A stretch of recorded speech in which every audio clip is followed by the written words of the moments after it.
Bem-vindo ao Aprendiz de Sommelier, esse curso informal de vinhos que é feito em forma de vídeos e que você terá à sua disposição sempre que quiser no site do Didu, você está vendo aí a legenda, didu.com.br, e que estará gratuitamente à sua disposição.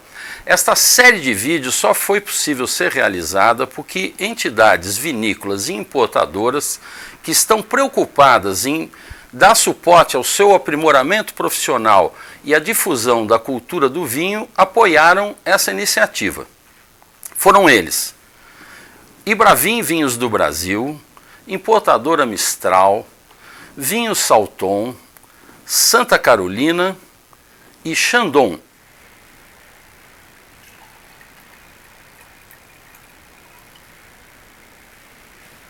Hoje nós vamos falar um pouco de fatos históricos. Vocês sabem que o vinho tem uma longa história. Eu comentei com vocês num dos programas que as escavações mais antigas datam de terem achado vestígios de vinho há 8.000 anos antes de Cristo, gente. É um negócio fabuloso.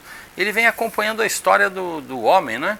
Então eu anotei ali, fiz uma lista enorme. Eu vou contar para vocês alguns fatos que é bacana você ter anotado e até ir atrás, estudar mais. Eu já falei, você tem que estudar para se melhorar. Você tem estudado um vinho por dia? Nós falamos no primeiro capítulo, lembra? Um vinho por dia, 30 vinhos num mês, 365 vinhos num ano, que você vai saber dele. Puxa vida! Então, anote aí, olha, no ano 1700 a.C., sabe o que aconteceu? Aconteceu o primeiro escrito da humanidade, o primeiro texto da humanidade, que foi o Código de Hammurabi.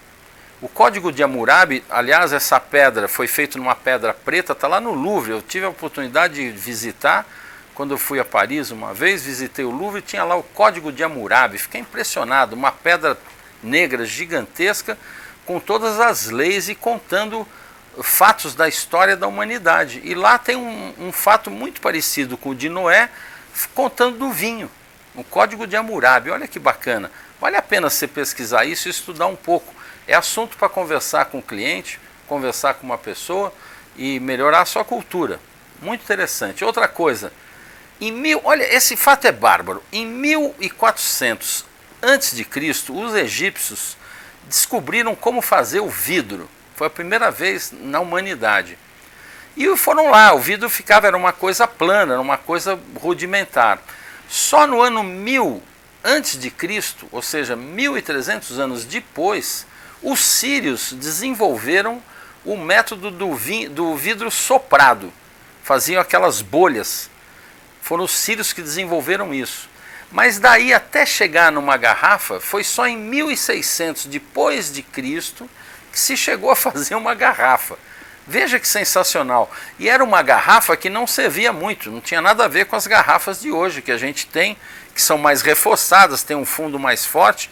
Isso foi desenvolvido só lá em 1700 pelos ingleses. Aliás, a primeira garrafa comercializável foi em 1708.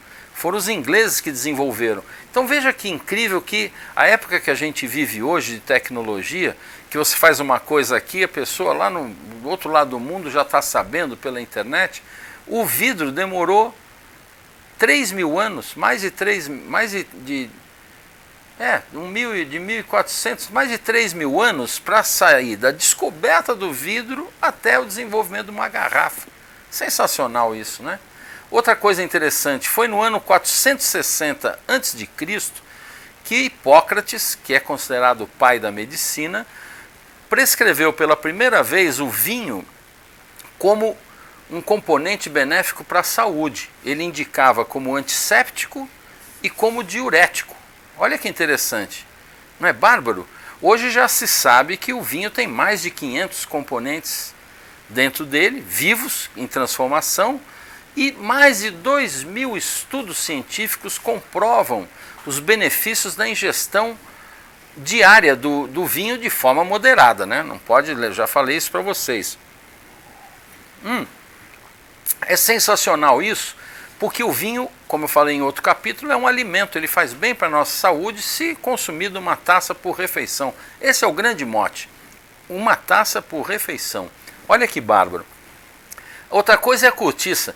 Em 600 a.C., já existia a cortiça, os romanos usavam cortiça para tampar as ânforas. Isso foi descoberto em escavações, mas a rolha mesmo, comercialmente, só vai aparecer em 1600, graças ao Dom Perignon, que é considerado o pai do champanhe.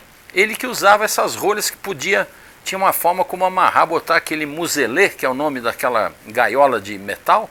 Foi a primeira vez que se usou a cortiça comercialmente. Quase 1000 anos. Veja que coisa maluca que é isso. Como é que é essa coisa da informação? Em 300 depois de Cristo, já ano da era cristã, os celtas desenvolveram a barrica, que hoje a gente conhece, tão famosa. Todo mundo agora usa barrica, lembra? Nós falamos do modismo que foi usar a barrica. Ela foi desenvolvida pelos celtas. É muito interessante essa cultura, porque é uma ciência fazer uma barrica. Se você comprar uma barrica desmontada, ela tem uma sequência que, se você inverter uma daquelas aduelas, você não monta nunca mais a barrica. Ela é uma ciência fazer uma bordaleza, como se diz hoje. Outro fato que eu adoro, Leonor de Aquitânia, a Leonor de Villene, que era considerada a duquesa de Aquitânia e de vários outros condados, em 1137, essa mulher, onde hoje é Bordeaux, chamava-se Aquitânia. Essa mulher foi extraordinária. Vocês imaginem que ela casou-se com 2 reis. Você conhece isso? Acho que é um fato único na história da humanidade. Ela primeiro casou-se com o Luís VII da França, teve 2 filhos com ele, mas depois ela se enamorou do Duque de Plantageneta, um inglês. E ela articulou com o Papa de cancelar o seu casamento depois de 15 anos, alegando que ela tinha laços de parentesco, que ela era prima do rei Luís e, portanto, não podia estar casada. Olha que mulher, que cabeça que ela tinha. Bom, acabou casando-se com a nova paixão, que era o Duque de Plantageneta, que veio a ser o rei da Inglaterra, Henrique II. O pai do famoso Ricardo Coração de Leão, do João Sem Trono, que era o mais novo. A história lá do Robin Hood se passa nessa ocasião aí.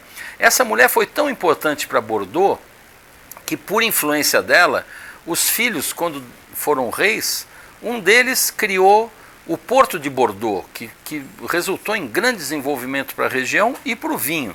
E mais, ela conseguiu que se isentasse de impostos os vinhos de Bordeaux em Londres. Imagina, sabe que Londres sempre foi o grande mercado do vinho, né? Por isso que Londres é um lugar onde você acha vinho de toda parte, um lugar muito farto de vinho. E ela conseguiu, você imagina que impulso que isso não deu ao vinho de Bordeaux. Leonor de Aquitânia. O Shakespeare chamava a Leonor de a velha dama decrépita. O mesmo Shakespeare, em 1478, ele criou uma peça teatral. Um determinado duque de Clarence teria traído o rei. E você sabe que nessa época, quem traísse a coroa era condenado à morte. Mas as pessoas comuns eram executadas publicamente, ou eram decapitadas, ou enforcadas, ou torturadas. Mas se o nobre era ligado ao rei, ele tinha o direito de ser executado dentro do castelo do rei, para não passar vergonha pública. Então ele podia morrer de forma privada. E ainda tinha o direito de escolher o modo de morrer. Como nessa época o vinho famoso era o Malmsey, que vinha do Chipre, um vinho doce. Existe até hoje o vinho Malmsey, um vinho doce de sobremesa, e era muito popular na época. Então o Shakespeare pôs na peça uma cena engraçadíssima, onde o Duque de Clarence escolhe ser morto afogado numa barrica de Malmsey. Você pode imaginar que cena sensacional. Você vê como o vinho está repleto de história, de cultura, que leva você a estudar, leva você a crescer como pessoa e ter conteúdo para ser agradável numa conversa e vender um vinho, porque quem conta uma história vende um vinho. Os nossos agradecimentos ao Ibravin Vinhos do Brasil, a Mistral, a Salton, a Santa Carolina e a Chandon.